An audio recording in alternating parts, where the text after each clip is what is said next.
Okay, wait. Paano ko ba ito sisimulan? I just want to share to you guys na I'm very happy because finally, magmo-move in kami sa maayos na apartment.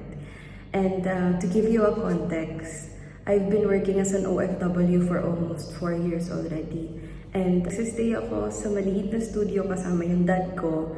And after almost 4 years, finally makakapag-rent na kami ng flat. And I'm so happy to share to you and to give you a quick tour of our future home.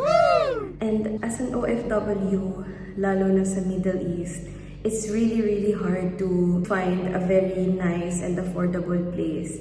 Kasi guys, to be honest, working in abroad, lalo na pagdating sa pagre-rent, malaki siyang expense. Parang almost 50% of your salary kakainin lang ng rental mo.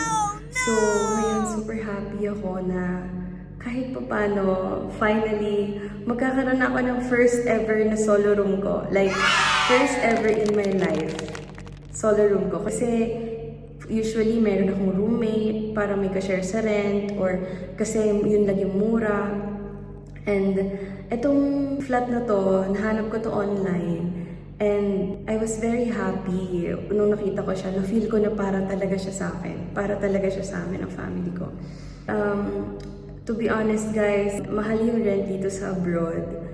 Not to brag, but this apartment itself is, pwede ka na sa Pinas, pwede ka na mag-rent ng up and down na bahay, buong bahay na, or pwede ka na mag-rent ng 3 bedrooms sa BGC.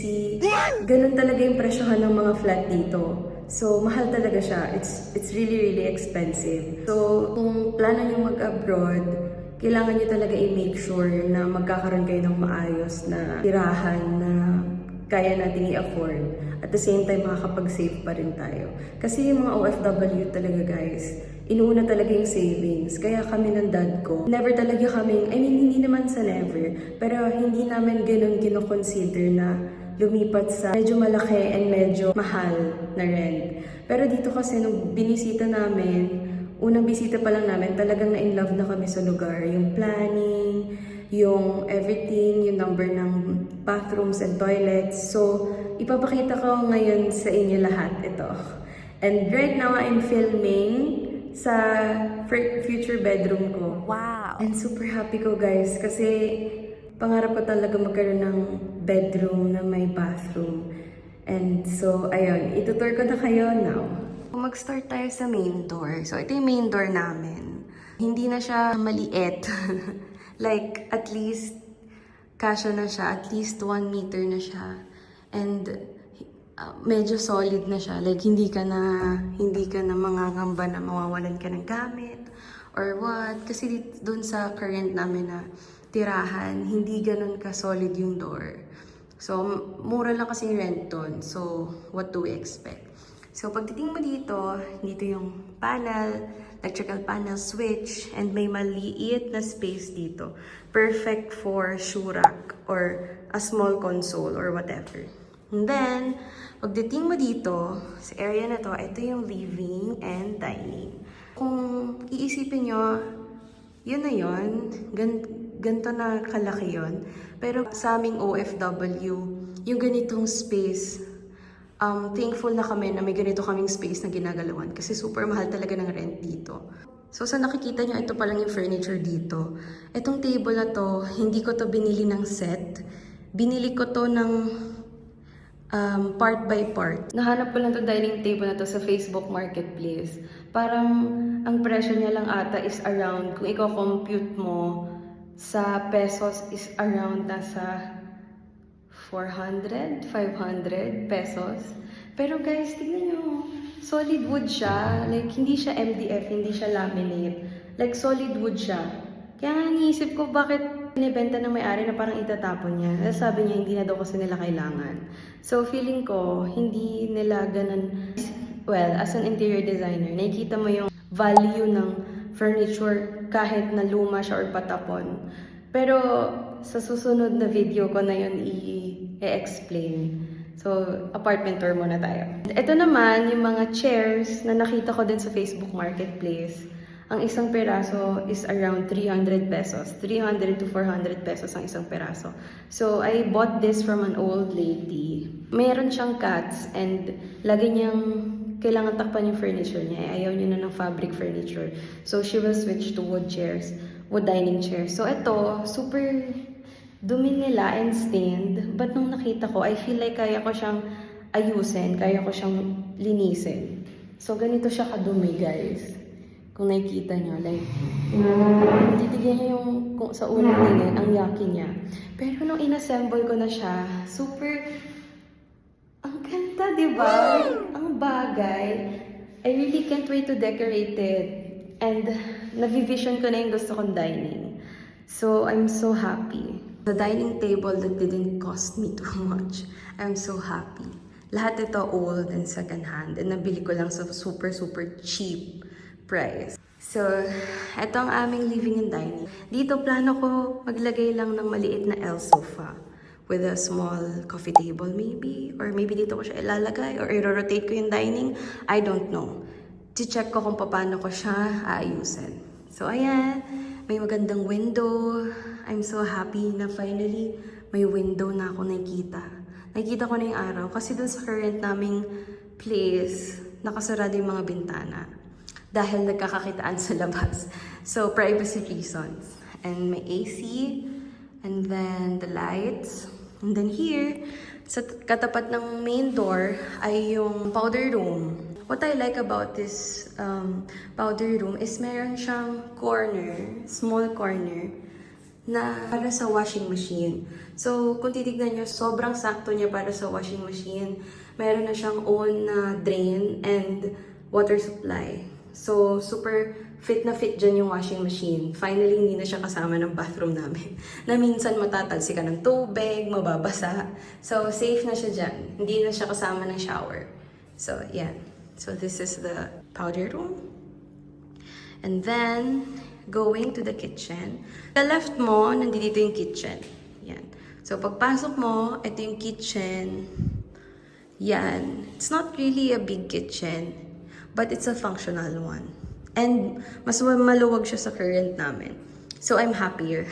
Double sink, window, may allotted na space para sa range, para sa fridge, cupboards. So I'm more than happy. Actually, I'm more than happy. Here, merong fire blankets, fire extinguishers. Yan. Ito yung foyer. Yan.